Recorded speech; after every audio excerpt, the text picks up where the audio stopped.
naragututse ariko nyine nagubye bimvuye ku mutima kakuri nyine muri mu kiganiro kantu kakaba nyine gatunguranye ariko Ndimbati yarambabaje ejo nari ndi kuva igisenyi kene ibintu bindi ku mutima kandi byamvuye ko ku mutima mbona nyine ngo bamuhaye 30 y'agateganyo tunatibi ariko ngo nkwereke nja muri rogi ntugase ko winjije mu cyumba kandi twe tuvuganye ko ngiye gutaha ngo nyine ngo yino kamwe ibintu nyine nk'ibyo namwe abagabo nuza sirenge mukoresha murazizi nambwa ati wapi nyenda mukanira nyuma ibyo bintu byose byarabanca byinshi 5 twanahure na muri stimate ibyo byose byaravuyeho muraranyandikiye se ko wabuze n'ibiki ndonya turahura ngata ariko nonge kunira stress nzo nteye niba usikari ibyo bintu ugiye kunkorera mbabarije ibyo birarangira imaze kurangira Yesi reka ntangire ngusubiza kandi nguha ikaze mu biganiro byacu bigiye bitandukanye wowe uri mu ntara zigiye zitandukanye z'igihugu cyacu uri mu ntara y'amajyepfo amajyaruguru iburasirazuba ndetse n'iburengerazuba wowe uri mu mujyi wa Kigali ndetse no hanze y'igihugu cyacu gusuhuza kandi ngushimira wowe udukurikirana umunsi ku munsi wakoze subscribe nagushimira cyane kandi nawe utarayikora biri mu mwanya kugira ngo uyikore ujye ubasha gukurikirana ibiganiro byacu bigiye bitandukanye diaspora muri rusange mwese mbasuhuza cyane bitewe naho muri abarundi muri rusange mwebwe mukunda kudukurikiramo tera comment mutubwira ngo muradukunda cyane namwe turabakunda cyane reka nangire mikaze umwari mwiza mureba kuri screen zacu wambaye neza cyane dutangira tumuha ikaze kandi anatwibwira murakoze cyane ubusanzwe nitwa Fani meze bite? Ni sawa. Akubyango byiza cyane nkuko tureba ubihagaze rwose. Bakunzi bacu rero nanjye cameraman namanuke amumanuke neza yongere amuzamuke arebe ukuntu Fani ahagaze kubyango byiza. Fani Karame dutangira wenda ikiganiro cyacu. Nagira mbwire iyo kanzu wambaye yitwa gute? Kanzu nambaye se? Shamana use watuma mpaguruka ngakora uko imeze. Cyane cyakira niba ari kuri ubu extra nyituniraho ariko nta kibazo aha ewe ayibanye ewe cameraman babaruma nukongera uzamuke Fani uretse kwica iyo tatuwaje babariro yitwereke rwose akantu mbonye ka tatuwaje usa nkugize iyo tatuwaje yitwereke nibereke mushaka kuyibreho kabisa ya tatuwaje isobanuye iki tatuwaje ni y'umutima nanye basobanura nayisobanuriye abafana banjye cyane mu biganiro byatandukanye tatuwaje ni y'umutima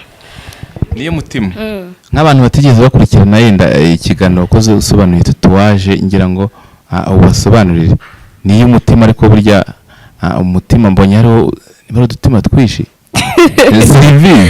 okay isobanuye iki tatuwaje nari mfite boyfriend arangije arambabaza yego yari umutima umwe kiramo undi ku ruhande kiramo uturi dupasuye kubera ko nyine umutima wanjye yarabubabaje cyane ariko ubu ngubu tatuwaje nshaka kuzayikuraho nkashyiraho uzayikuriraho iki nzayikuraho kubera ko kumva nabonye umuntu nyine umpoza amarira kandi nyine cyabushyiraho umutima umwe wonyine.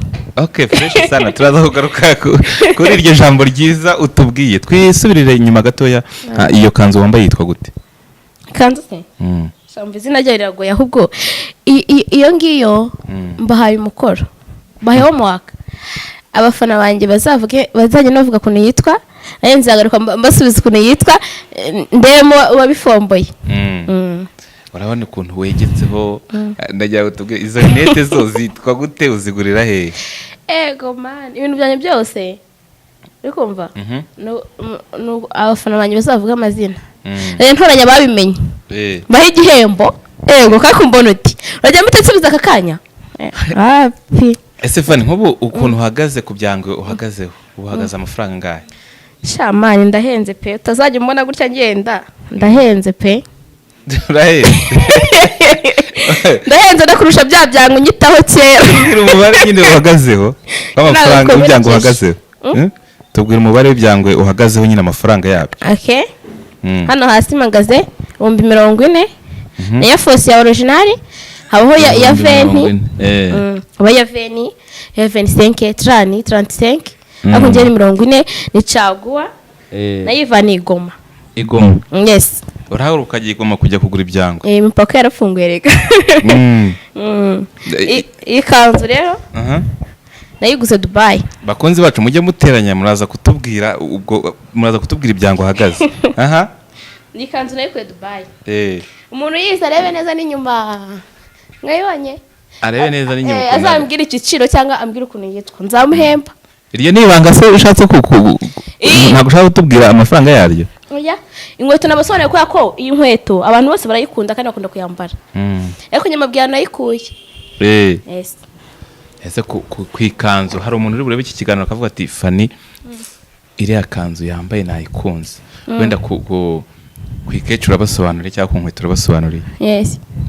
Kuri iyo kanzu nawe tumenerehe ibanga tubwire ngo sinshobora gukoza abanyeshuri banjye. Ni kadosi? Ntabwo bibaho nagari kado.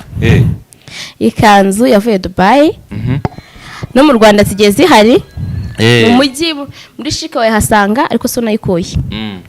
Ariko homework mbahaye bazajya nabambwira amafaranga iguze nzababwira nzabaye igihembo njye ku giti cyanjye apana twagiye ku mutwe ahagaze angahe? Ku mutwe ntago bihenze cyane. Ku mutwe ni 30. 30. Tumaze kubona 70. Yes. Uhagaze atarimo ikanzu. Ayo marinete bayita gute? Izi rinete nazo nazishyize mu bibazo. Mu bibazo nabahaye. Ngiye ikisubizo. Fanny. Oui. Izo ngizo zishobora kuba ari gift wagiye uhabwa ukaba utazi igiciro byazo. Shabitse basi kirabibiyaga kubera ko ndabizi n'uri nari umuntu wabyizana bitewe ko ari kiroso uri kubimbaza. Yaba utari kiroso babyize ariko ko ari kiroso ngabo bagize nibanga rikomeye cyane risubihisha bakutubwire. Okay, Fanny reka twikomereze ikiganiro cyacu. Mu buzima busanzwe umeze utese? Zo busanzwe meze neza nawe urabibona. Nta gripe ndwaye, nta mutwe, nta rubaga impande, nta kiniki meze neza. Nta kiniki. Cyane. Kuri telefone ntago watubwiye ariko. Telefone? Iyi telefone yanjye. Se bivuge gute binasana gute? Ni gift? Ariko ninjye wayiguriye. Ni gift ariko niwe wayiguriye? Mama ya gift yampa amafaranga mu ntoki. Njya kuyigurira. Iguhagaze. Kenda mushimiye cyane ndabizi arankurikirana ahantu hose ari. Thank you. Tubwiye izina rye rero umva. Uca amazimwe tubwiye izina rye. Ntabwo nshobora. Ariko reka nkubwire umuntu niba agize neza akavuga ati ngo bise gift tubwire ngo izina rye n'uyu nawe avuga ati kabisa. Yo guhere mu gihirahiro. Oya ntabwo navuga izina rye. Ntabwo natinyuka. Kubera iki? Nyine andi ku mutima nibanga ryanjye nawe. Na mpamvu nyine yo kubyasasa gusa nge namuhaye ubutumwa yabwumvishe. Fanny n'ubwa mbere ugeze kuri MD Rwanda sibyo? Yes. Twakwakiriye nyine tugiye kubasha kuba tuganira kuri byinshi bigiye bitandukanye. Kandi nanone ngushimira ko wakoze cyane kwitabira ubutumire bwacu. Murakoze cyane kiroso. Kuri MD Rwanda ndahishimira cyane, ndanabakunda cyane. Agira nkurikirana MD Rwanda ntarahagera. Ariko kubera ko byacibishe ko nahageze. Kuba wahageze. Yes. Welcome rero. Wicara gubwe neza kabisa utuganirize neza kuri buri kimwe cyose turibuze kubasha kuba tuganiza ku bakunzi bacu uze kutuganirira ushize amanga wicara gubwe neza. Cyane. Ndisanga yakarigira umusangwa. Wisanga. Kandi wenda mu buzima busanzwe watubwiye ko umeze neza. Muri iyi minsi bihagaze bite mu buzima kuri sheri wawe cyangwa kuri boyfriend wawe? Iri kubaza gusheri wanjye ngabona numix waje kubibaza birambabaza cyane. Uyu ngubu ariko ubu nta kibazo pe sibyo? Nta kibazo. Ubu ngubu ndi mu kazi. Buri mu kazi. Ibi byose nyuma y'akazi. ubu turi kuganiriza abakunzi bacu cyane, nagira ngo ubasobanurire uko bihagaze. Okay, muri iyi minsi mpagaze neza nkuko mubibona. Ndi umukobwa uturushima Imana, utarabona umugabo. Ariko nawe dukwiyamamaza ngo Ushake. Niye mpamvu utarabona umugabo nk'umuntu ushaka kukubona avuga ati Fani n'umukobwa mwiza cyangwa nkuko bari kubibona nabo bwabo. Niye mpamvu uvuga ngo nturabona umugabo. Habuze iki, uri kubabenga cyangwa ni ikihe kibazo kirimo aho ngaho? Huya nawe ndi kubabenga, kwa kubenga ni icyaha. Wewe mpamvu nabivuze nifite akantu gato. Ako basi mama hari ambabarire. Nikumeni banga. Ndundi yaramagara ngo ngisi umukobwa ngo kogomiwe. Ndavuga se akusema kuki uri kundamirwa akanya. Mama wari ubikubwira? Ngira muri umuna wawe ngafite imyaka 21. Ngabyaye kabiri. Ngo nawe ngugiye kugira 24 ngo namukuranye. Ndavuga ati oya. Ubaye witoze. Nkunihirigiye nagiye cyane kiragera. Turi aho ngaho nanjye ngomba kwibaza icyo kibazo. Ni iyihe mpamvu nyine no kubera iki? Ayi mpamvu ntabwo nyizi, ahubwo wenda nuko igihe kiba kitaragera. Buri isaha yanjye Imana nivivura izabivivura. Ese buriya igihe cyageze kiba cyageze gihe ki? Igihe cyageze cyo kuvuga ngo nk'umukobwa uyimutese akavuga ati igihe nikiragera. Igihe cyageze kiba ari igihe kinyine cyageze. Burya iyo umukobwa akubwiye ngo igihe kiragera, waba abakifite gahunda yo gutwika mu mutwe yo kuryoshya. Sibyo? Yo kuryoshya. Tuvugisha kuri, tuvuge intuza mu mazina yazo. Sibyo? Mu buzima nta mpuje wigenera. Imana yimugenera. N'ubu nshobora gusohoka hano hanze uvuye mu kiganiro, nkaba nkufitagira umutipe mwiza cyane, cyangwa nawe batari mwiza ari mwiza ku mutima. Akambwira ijambo rizima. Aho ngaho bivuze ko umwe mugifite irari. Yes. Ako nyine ntarari mfite. Yewe ndacyarindiriye. Sibyo? Urindiriye iki wowe, urabura iki? Ngiye ikintu mbura, ndabura uw'Imana nteganyirije. Avuga hiri Imana mwijaniri inzanira wanjye. Kuko naguze wanjye wariwe. Mfani muri aka kanya ubu ngubu ikibazo ngiye kukubaza nk'umuntu wumva wawe wakunyura ukumva ko arakunyuze, avuga ati ngiye mu cyumba ngiye gusenga Imana impe umusore cyangwa umuntu tuzabana umeze gutya. Kondisiyo cyangwa wowe nk'iyo uri gusaba ushingira kuki? Ndiye nsaba, sibyo? Ntitaye ngo ni muremure, ngo wenda sinkunda abagabo bagufi pe, aho nanjye kubeshya. Ngiye bani tazana muma. Kwa ndi mugufi nabo nakunda umugabo mugufi. Basi uringaniye n'umugabo muremure ariko adakabije cyane. Ariko ngiye nshaka umuntu wubaha Imana, ukunda gusenga, uri kumva? Kandi unkunda, ufite urukundo. Yego. Unkunda kandi ubaha n'Imana. Wese nta ugenda kuri babandi bavuga ngo bafite ikofi. Oya. Ni imodoka cyangwa ibindi bagenda basa. No, icyambere ni mu mutwe. Nese kushaka abakene Ibyo mbyo nicyo kintu cyambere nshingiraho. Mfani, hari poste zawe mazi imisi mbona kuri stati.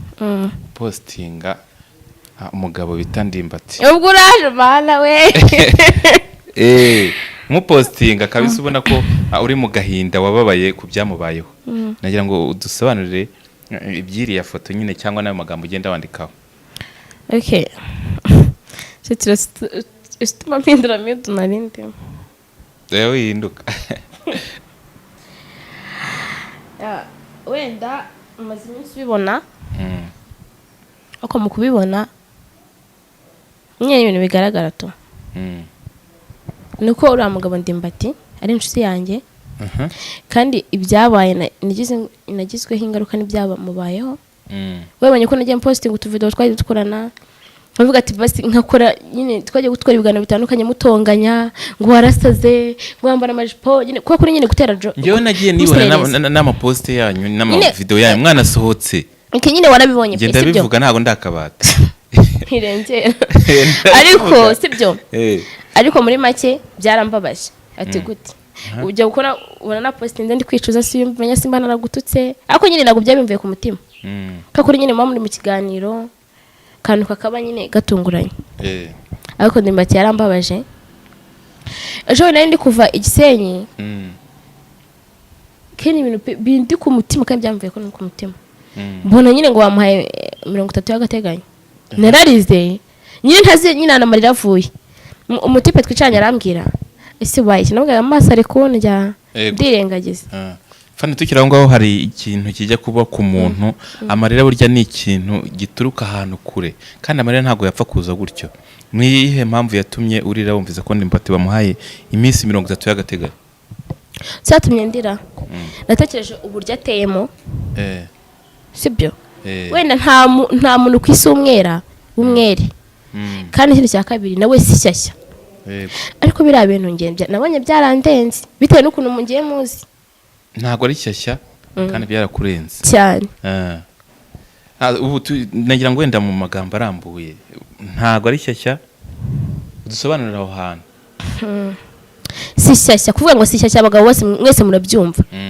Mwese mugiye muri rusange nakagira umucira Ndimbati rubanza nta mugabo wanga umukobwa ubaho mu buzima. Sibyo nuko mutarafatwa mu bagabo mwe ugasanga ngo ngo Ndimbati mwafashe ngo umwana ku ngufu ngo ibiki n'ibiki. Abo mwafashe ni benshi ahubwo nuko mutarafatwa. Bitavuga ngo iminsi igisambo ni 40. Niba 40 yaramugereyeho bikagenda kuriya ntabwo mwakamucira urubanza. Sibyo nuri kunyumva arabizi ko atanga abakobwa. Sibyo yego rero nimwe kajya mutera comment ngo mucire umuntu urubanza. Ndabizi abanyarwanda ho bigiye niho bajya ariko Fani sinanababeshya. Fani wowe wararize Ndimbati bakimukatira iriya minsi 30 y'agateganyo cyane. Niyihe mpamvu yatumye wowe ubwa wumva ko urize? Izi mpamvu narize ni impamvu nyinshi cyane zirenga igihumbi.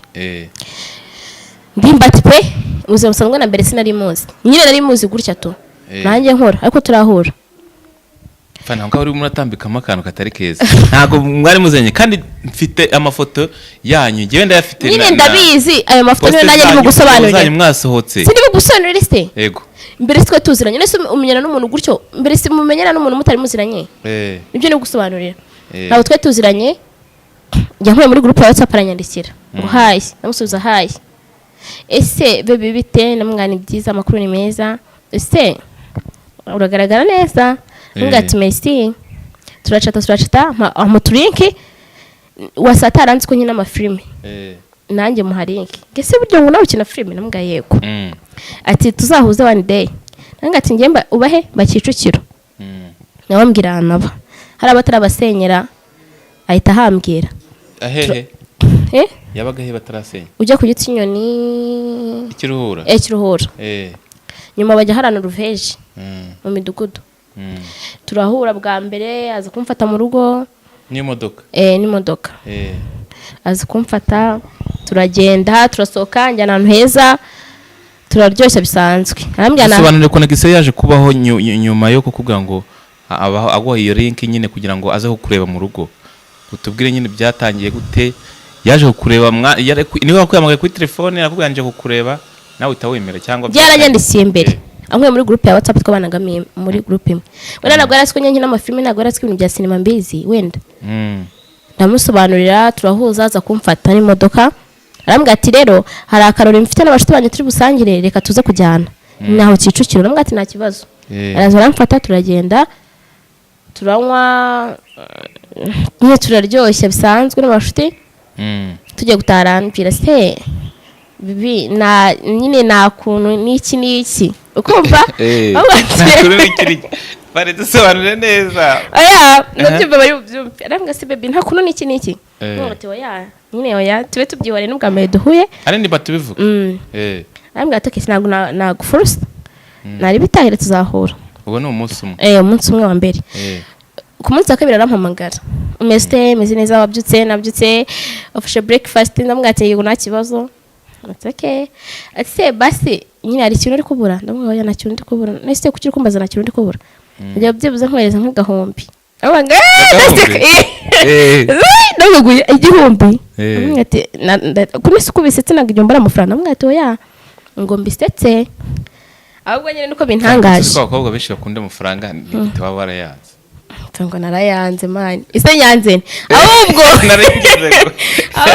sibyo ndago ari mu bwa mbere gata kuyanga ibiki n'ibiki nyine nawe ngo uyafate kandi burya ari ukuntu umuntu akubwira amafaranga ko butana yafata niba ari ko dukuna amafaranga nako bimeze ariko nagiye kumva wenda reka ngacishemo ngo arakanubye ngubwira umuntu ngo sheri ngubwira sugar dad wawe ngo urarwaye akubwira ngo sheri ngo nari ngo rwaye sepfu Murari bigoreka ngo rizinga amafaranga ugura amata.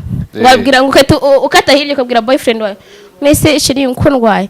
Ngushyiraho ngo akantu ku gahanga urakira. Nakwihanganisha naguye n'ijana. Agapapuro ku gahanga. Yes. Urakira. Sibyo? Rero niho hano nyine ubwo warushatse kuganisha ko siko bimeze. Ndimbati tugumiza kuba inshuti bisanzwe. Pe yaransabye nakubeshye. Sinanababeshye. Umunsi wa kabiri yaransaba. Mena umuceri hasi. Biranga. Umunsi wa gatatu nabwo aransaba, umunsi wa kane, umunsi wa gatanu. Ako tudahura iminsi ikurikiranya. Umunsi wa gatanu namuha. Oya, pana kumuha. Umunsi wa gatanu nyine twarasangiye byeri sinababeshya pe. Turanywa njyana afata na chambre. Ndamuga ati sinyijyamo mubwiza ukuri. Ndamuga ati niba ari ibingi umaranye iminsi bimeze gutya ntago ndi bubyemere. Yafashe chambre. Ariko nyine wemba ntanyweye nari kwiyobekanya wenda nkahita mucika. Ako iyo nanyweye ngiye mvugisha ukuri. Ngati wapi ntago byakunda. Yafashe na chambre. Aranyinginga ndabyanga burundu. Okay, icyo gihe turanashwana mfata moto nditahira si yananyura. Fane reka ngusubize inyuma ho gatoya. Ese wenda yaguhamagaye inshuro ya mbere ya kabiri bwose agenda gusaba wanga iya gatatu subirayo. Wowe wumvaga biri buze bigomba kuzarangira bigenze gute? Wowe wumvaga bizakuza mukamuha cyangwa wumvaga ko uzakomeza kumukanira gutyo? Nje numvaga nta muhape ntakubeshye numvaga Ndimbati nta muha. Onda bitewe n'uburyo abastari ndabazi baba bafite abagore benshi batereta abakobwa. Base nk'uyu nguyu bigenze gutya na gutya bikagenda gutya. Ndavuga ati wapi? Umunsi wa kane arambwira ati se ko ati rwose nza kujyana muri Stimedi. Ku mutima ndaseka. Ako director Stimedi turaziranye. Na cameraman abanose ndabiza abantu bose nyine bose turaziranye. Base nk'uyu arambwagazanya muri Stimedi nta migabane afitemo. Na warakina gutyo bisanzwe arambwira iki? Kuta sinabimubwira. Mbwira ati hoya nago Stimedi nshaka kwishinamo izo nkiremo zirampagije. Umuntu azavasa agejeje uko nkuko nawe wageze mutanabizi. Birarangira. Nyuma yaransabye naramwimye amara iminsi nk'itanu atampamagara. Ajya kubona ambona muri Stimedi nagiyeyo. Nyina muserenzanye na ntuza. Nyine ambona muri Stimedi abahita ampamagara. Bite? Namugana byiza. Ugize umwana utese. Namugana ati se twari uko wambwiraga wanyemeraga ngo uzanzanamo ko nizanyemo uraza umbaza iki? Ceceka. Ubwo tutumera ko bataziranya aho ngaho. Ndambwihora nawe aranyihora. Yampamagaye ku kanya arabimbaza anshinga icyara. Ako kanya nkimara kumuva impande. Nahise menya nko ntamuzi nawe menya nkatanze. Turakomeza ibyacu turaciringa bisanzwe. Birarangira. Wenda Fani wenda urabona Ndimbati byamubayeho yaryamanye n'umukobwa cyangwa umwangavu wenda utuje imyaka 18. Yes. Nkuko amategeko yenda ya leta abivuga itegeko ribivuga. Amutera inda babyana bari abana b'impanga. Wowe nko ku ruhande rwawe ubona Ndimbati bamubeshyera cyangwa ubona ari byo? Gusa nubwo ku rundi ruhande nagiye mvuga ayo magambo yose ngo yaransabye. Ako nagajya hatiza cyangwa afate ku ngufu. Uko ikintu cyambere nshingira iyo munsi afata rogi. Ariko iyo abifata ku ngufu yaramfashe ku ngufu. Mwinjiye muri iyo rogi. Mwinjiye. We yarambwiye ati ko twavuye abantu hari abo batipe yafashe rogi ntabizi. Hari sonatipe. Arangwa ngo nkwereke. Nja muri rogi. Ntugase ko winjije mu cyumba kandi twe tuvuganye ko ngiye gutaha. Ngo nyine ngo yino kamwe ibintu nyine nk'ibyo namwe abagabo nuza sirenge mukoresha murazizi. Nambwa ati wapi nyenda mukanira. Nyuma ibyo bintu byose byarabanca byinshi 5. Twanahure na muri Stimedi ibyo byose byaravuyeho. Muraranyandikiye se ko wabuze n'ibiki tonya turahura. Ngata ariko nojye kunira stress ngizo wanteye. Niba usika ibyo bintu ugiye kunkorera mbabarije. Ibyo birarangira. Imaze kurangira tubinshuti bisanzwe yahatiza ndamwe ati byenda biretse. Tabwe ni ufite akana wampa pase uzakame. Ariko akubwira. Ati ngera ngo ncuruza abana. Yikundira abana. Sinde muganga w'abana. Yikundira abana. Fani hano hari umuntu turi kumwe wenda umenyereye ibintu byo kuba yasesengura ibintu cyangwa nkabira bintu byabaye kuri Ndimbati reka tumuganize nawe wenda aduhe nk'igitekerezo kuri biriya cyangwa n'inama. Wenda nawe agire n'icyo akubaza. Nta kibazo. Wenda mu rwego rw'umutekano we ntago we akunda kujya kuri kamera reka tumutunge mikoro agira icyo tubwira. Tugaye ikaze kuri Mudiri Rwanda TV. Yego murakoze cyane. abakozi ba MD Rwanda TV ndabasuhuje cyane. Ntabwo nashatse ko uyu munsi ngaragara kuri kamera, ariko hari igihe yenda kizagera bakambona, sibye ko ntanabikunda. Kuri sanze muri kuvuga kuri sije y'umusaza Ndimbati, ndamwita umusaza kuko twenda kuba mu myaka imwe. Buri umuntu ari muri ya myaka abashesha kanguhe, abagenda iminsi yicuma. Gusa hari ikintu navugaho nakurikiranye ko yaburanye, hari ikintu navugaho bariya bavoka be bose uko ari babiri batamubaniye. Bariya bavoka be nabonye nakurikiranye rura rubanza, mbona ntabwo bamubaniye nk'abantu bari bazi amategeko, bazi n'icyarerwa mu kwisobanura kwe, kuko ubona ko nko kuvuga ngo yasanze ngo umukobwa ku muhanda, ngo mu bandi bakobwa ngo aramushima, ngo aramugura, nk'umuntu waregwaga kuba yarafashe umwana, yararyamanye n'umwana utaruzuza imyaka, kandi nawe ntahakana ko bataryamanye. Gusa wenda ku cy'imyaka cyo nta komantere nakigira, kuko kugeza ubu ni urujijo. Ashobora kuba yarayujuje cyangwa se akaba atarayujuje. Ntabwo ngewe sindi umucamanza ngo ndi buca urubanza cyangwa sifure ko yarayujuje cyangwa atarayujuje, kuko barahari bazaguma bakusanya ibimenyetso hanyuma bishingirweho baca urubanza. Ariko ntabwo bariya bavoka biwe bagombaga kumureka, ngo ntabwo bagombaga kumureka, bagombaga kumwungana nk'abantu bazi iby'amategeko, kuko hari igihe umuntu ajya imbere y'urukiko ugasanga wenda ni nabwo bwa mbere n'ibyo yatekerezaga sibyo asubije. Kuvuga ngo yaragiye ngo asanga umukobwa ngo ari mu bandi, ngo amuhitamo aramujyana, ntabwo bikuraho ko nimba atari yujuje imyaka ngo bibe byamuhanaguraho icyaha, kuko yari ari kwigurisha. Ntabwo wabona umwana ari kwigurisha ngo ugende umufata uryamane nawe ngo uvuge ngo bikuyeho icyaha. Reka reka aho ngaho wabonaga wenda nko ku ruhande rwawe cyangwa umuntu waba umenyereye, wabonaga Ndimbati kwitwara mu buhe buryo, cyangwa we mu kwidefanda kwiwe cyane bari abantu bamuburaniye? Ni ukuvuga ngo icyaha nyamukuru aregwa ni icyo kuryamana n'umwana utujuje imyaka, kandi uriya mukobwa ntahakana ko bataryamanye. Ikibazo gihari ni ukumenya ngo ese uyu mukobwa yari yujuje imyaka cyangwa ntabwo yari ayujuje. Niryo pfundo ry'ikibazo kugeza ubu ritumye ari mu maboko ya leta. Ubwo rero ni ukuvuga ngo nk'uko tubona ko bigoranye ibyo kwisobanura ko yagiye agasanga arahagaze agacagura mu bandi akamuhitamo, ntabwo byamuhanaguraho icyo cyaha. Ahubwo ko ubona ko bigoranye bijyanye n'amafishi yagaragajwe, ukaba ubona ko bigoranye kumenya mu by'ukuri imyaka y'uriya mukobwa, kuko ahantu bigoraniye sesengura akantu gatoya nko kuri iriya fishi. Bamwe baravuga ngo yayifatiye aho avuka umurenge, yavuze umurenge utari bukandanabaho uwo munyaruguru, aho uravuga hehe? Iriya fishi urebye nko kuri iriya fishi, nimba ari cyo cyangombwa bari bashatse kigaragaza igihe uriya mukobwa yaba yaravukiye. Iriya fishi ubona ko yuzuyemo ibintu bya fabrication, iyo uyirebye ukayitegereza ukayanaliza ubona ko atari ikintu washingiraho ugaragaza uriya mukobwa ko atari yujuje imyaka, kuko cyane cyane ko ngewe narayirebye igaragaza ko umukobwa yavukiye.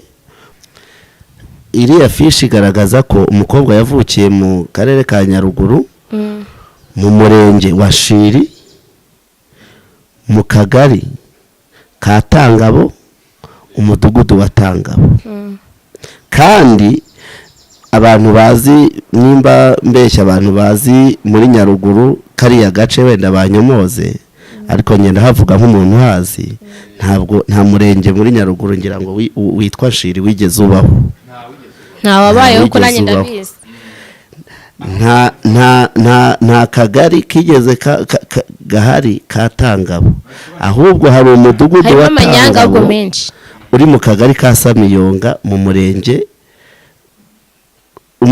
nakubwiraga wa Shiri. Ngira ngo na mbere batarahindura, wenda ataza kugira umbwira ngo wenda nuko bahinduye ubu. Na mbere ntabwo Shiri yabaye komine, ntabwo yigeze iba umurenge. Aho yari yubatse ubu ni mu murenge wa Ruheru. Umurenge uriya mudugudu wa Tangabo uri muri Samiyonga, biri mu murenge wa Muganza. Iyo Muganza yahoze ari komine Kivu. Kandi nimba iyo afishi baragiye kuyireba ku murenge, ntabwo umurenge wa Muganza wari gusohora ifishi ngo abe ari wo wibeshya wandikeho umurenge wa Shiri. Niyo ubona ko rero iriya fishi wayikemanga ku buryo bugaragara. Bagombaga kumufasha rero bagashingira kuri iriya fishi, bagashingira mu kugaragaza nyakuri imyaka y'uriya mukobwa, ingingo zigaragaza imyaka ye nyakuri, cyane cyane ko Ndimbati adahakana ko ari naho namushimye. Ndimbati namushimye cyane kuva imbere icyo kibazo cyabaho, guhera abuze uriya mukobwa gukuramo inda. Hari ahantu naramushimye nk'umuntu w'umubyeyi, naramushimye kuko nubwo wafungwa ariko ku Mana kiriya cyaha yamubujije gukora cyashingirwaho ababarirwa, kuko niyo umuntu yakosa arihana akababarirwa.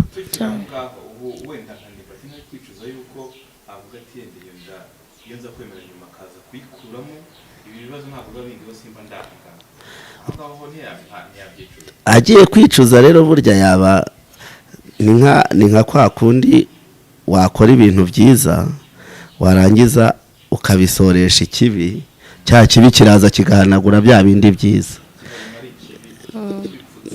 Nk'inama namugira njyewe ibyo nababwiraga, yahagarara kigabo nk'uko yemeye abana. Gusa urundi rujijo rurimo nuko yaje gutahura ko ifishi bari bayanditseho undi ise w'abana. Ibyo byo turabizi bireze mu bakobwa b'iki gihe, usanga umukobwa abyaye umwana ugasanga afite base batanu, uwamufashaga yiswe se, ejo undi uzamutse kurenzaho amwise se arahinduye, cyangwa ugasanga hari minerivare y'umwana itangwa n'abagabo nka 3 cyangwa 4. Ibyo byo hari abakobwa tubizi bino minsi, basanga ufasha umwana uzi ko ari uwawe, hari undi mugabo nawe umufasha azi ko ari uwe, hari undi basanga nuko biteye cyane. Ariko mu by'ukuri bari abavoka dusoza iyo ngingo bamubanire, barebe mu by'ukuri byaregwa nk'abantu bazi by'amategeko, barebe babikurikirane, bamenye uko kagombye kwisobanura, kuko hari igihe wisobanura nabi ugasanga ugiye kuzarenganya umucamanza ngo yarakurenganyije, kandi mu by'ukuri yarashingiye ku ngingo z'uruhande rurega n'uruhande ruregwa, agaca urubanza. Numva rero bagakwiye kubisobanura neza, bakabikurikirana, hanyuma yabarengana umwana yari umukobwa ndetse n'umudamu kuko yarabyaye, yaba yari yujuje imyaka, mu by'ukuri Ndimbati akaba yarenganurwa. Hanyuma nk'umuntu n'ubundi watagiye anafasha abana, numva nta mpamvu yuko n'ubundi ataguma kubafasha, kuko burya kenshi abagabo barabyara ariko ugasanga umwana kenshi n'uwumurera n'uwamureze.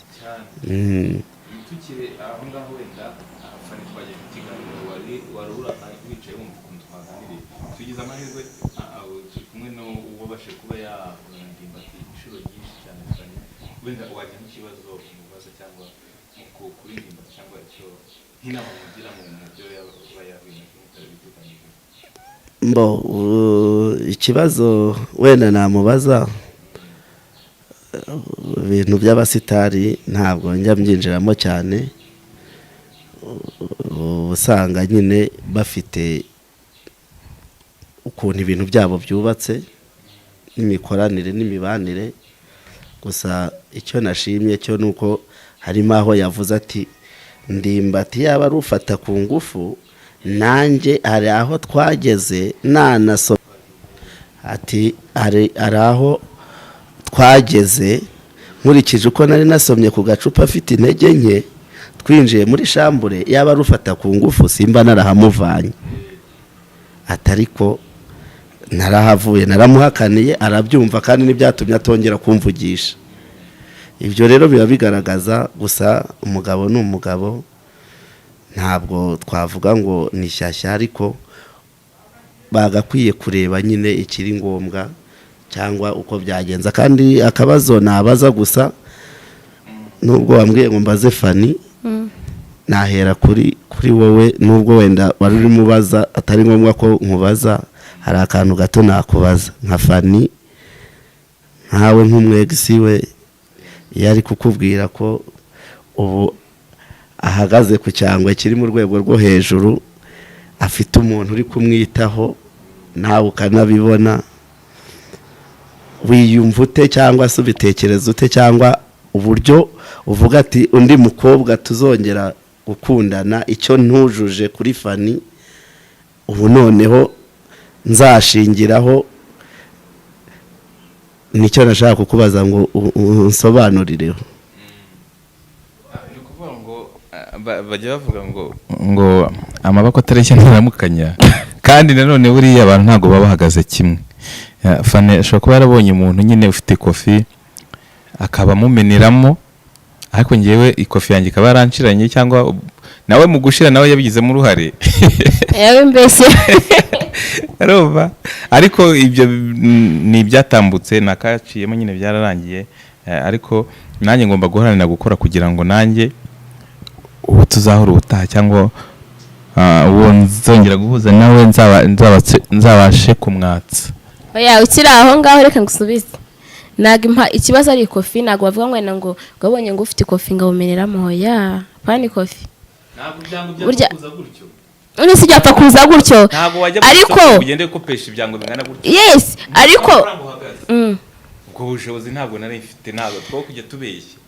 Ntabwo nari mbufite, urumva ubwo bushobozi ntabwo nari mfite kuba nakwatsa gutyo. None sinza umuntu aba muri etage, undi aba muri chambrette, ubwo abo bantu bazahura gute kugira ngo, cyangwa urumva bafite ubushobozi bungana? oya icyambere ni mu mutwe, kandi icyambere ni urukundo Fani nyine. okay we buryo urukundo rero kirosara aho namwumva. Nibyo koko twese busanga tuba mu buzima bw'iyi si, ariko burya umugabo nyine ntabwo agaburira abana b'ibijumba uko ayobewe ko agafiriti kabaho agafiriti kabaho, cyangwa se umwana wariye inkoko amera neza, cyangwa wariye ifi. ubwo bijyanye n'ubushobozi. Ahubwo akandi kantu nagarukaho, nk'uko Kiroso byamubayeho bikarangira ahanyagiwe ahuye n'abamurusha amaboko, ubwo n'uvuga ngo yatinze. Buriya hari uburyo baca umugani mu Kinyarwanda ngo utinda mu nturo ukahamburirwa. Buriya yaragutindanye bituma yamburwa. Nkawe nk'umuntu muri kumwe, ibyo ari byo byose hari isomo wabonye cyane pe. Urakora iki kugira ngo wowe bwawe utazatinda nyine mu nturo nawe ngo wamburwe? Njyewe ikintu ngiye mba nizera ni uko ibintu byose bigenwa n'Imana. Imana ifite icyangeneye, niba Kiroso byagenze kuri abo sarasi yari uwanjye. Gusa kuri karakantu yaravuze wenda ngo ntiyarashoboye, icyo ngira iki kibazo. Gusa ku rundi ruhande urukundo n'amafaranga biragendana, ibyo bintu bibiri. Ntabwo uzorora ipusi udafite amata, ntabwo uzorora imbwa udafite inyama, ntabwo zahaba, ntibyahaba, zitazigenda rero zitazigenda zikajya kureba hari ibyo byose zikeneye. Rero urumva nanone ntabwo ushobora kuba waravukiye wenda urugero bajya bavuga ngo mu rugo rudasaba umunyu, undi yaravukiye muri rwa rundi ruwusaba, ngo muzahuze gutyo.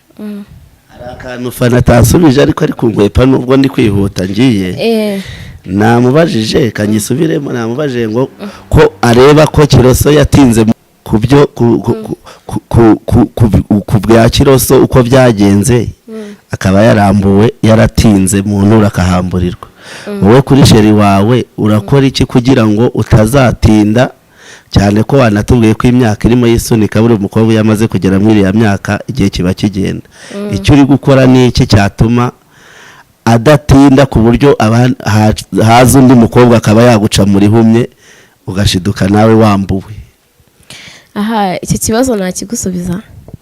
Hari igihe wenda ufite umuntu kwitaho ariko wenda mudafitanye gahunda yo kubana, ari ukwitaho nyine bisanzwe bitewe n'impamvu runaka, wenda ari impuhwe yakugiriye cyangwa ariko gukunda, ariko wenda mudafitanye nyine gahunda yo kubana, cyangwa ari ukuryoshye, byose birashoboka. bivuze ngo fana ari ku isoko, ubu aracyari ku isoko. bibwira abantu badukurikiye uri ku isoko, bibwira abantu badukurikiye uri ku isoko. Cyangwa icyo reka ibyo tuba tubyihoreho gatoya, ariko wenda sibyo, ariko wenda kuvuga ngo wenda ngo urasa neza ngo ari umuntu kwitaho, ntabwo bivuze ko wenda uwo muntu muzabana. Ushobora kwitaho ko yakugira impuhwe, ushobora kwitaho ko yakagukunda bitewe n'ikintu wenda gukunda runaka, ushobora kwitaho nyine wenda bitewe wenda ko muganira neza ukamusetsa, ako atari uwo muzabana. Icyo numvise cyo nuko fana ari ku isoko, ahubwo nimba atari ibanga utange nimero rwose rimwe atari gutanga nimero yo nezitanganaga ari se kuba wenda nshaka umugabo uzankurikirana hano. Hari umuntu ushobora kuba yakugira inama y'ibitandukanye, umuntu ushobora kukuvuga ati ndashaka kumbwira kuri izo style zawe, hari umuntu ushobora kukubwira ati inama zigiye zitandukanye. Ariko mbere na mbere reka mbanze nshimire uyu musesenguzi wacu, umupatro wacu tuganirije neza cyane. Yubahwe pe. Yubahwe, urumva? Ariko turashaka no urumva? Umuntu akugira inama zitandukanye cyangwa arashaka kukuganiriza cyane. Ndashaka ko uvuga nimero zawe za telefone.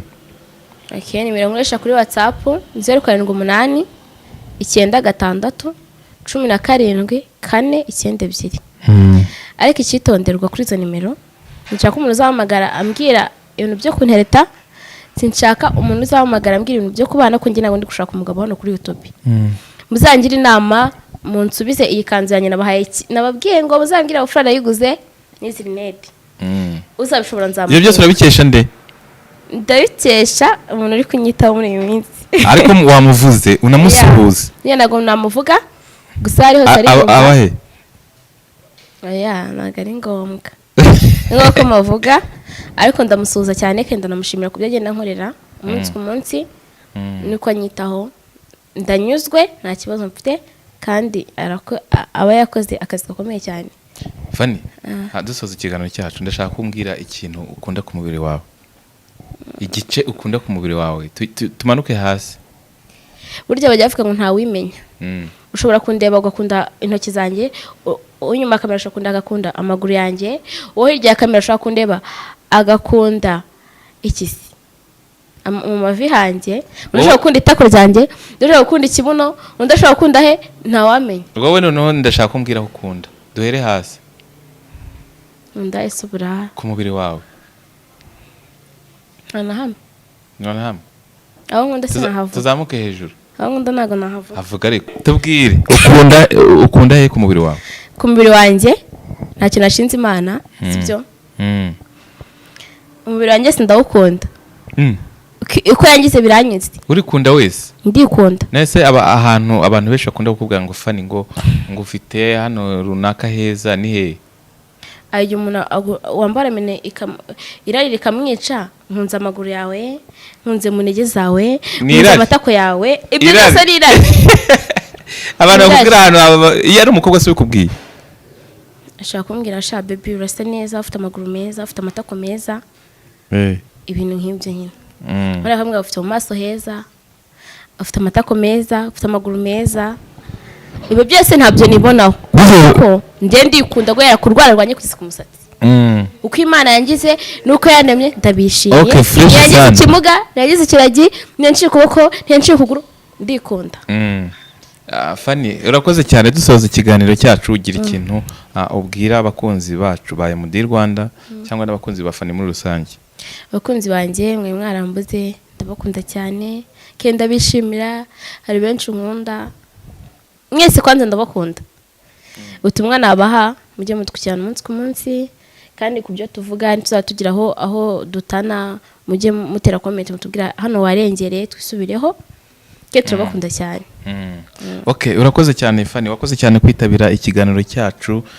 Namwe bakunzi bacu mwakoze cyane kudukurikirana. Wowe uri kudukurikirana bitewe n'ibice uherereyemo cyangwa ni ingendo uherereyemo, uri mu ndege, uri mu modoka, bitewe nawe uri kwerekeza nkubwira ngo urugendo rwiza cyangwa akazi keza. Kora subscribe kugira ngo ujye ubasha gukurikirana ibiganiro byacu bigiye bitandukanye nkuko bisanzwe. Mwari muri kumwe na Kiroso.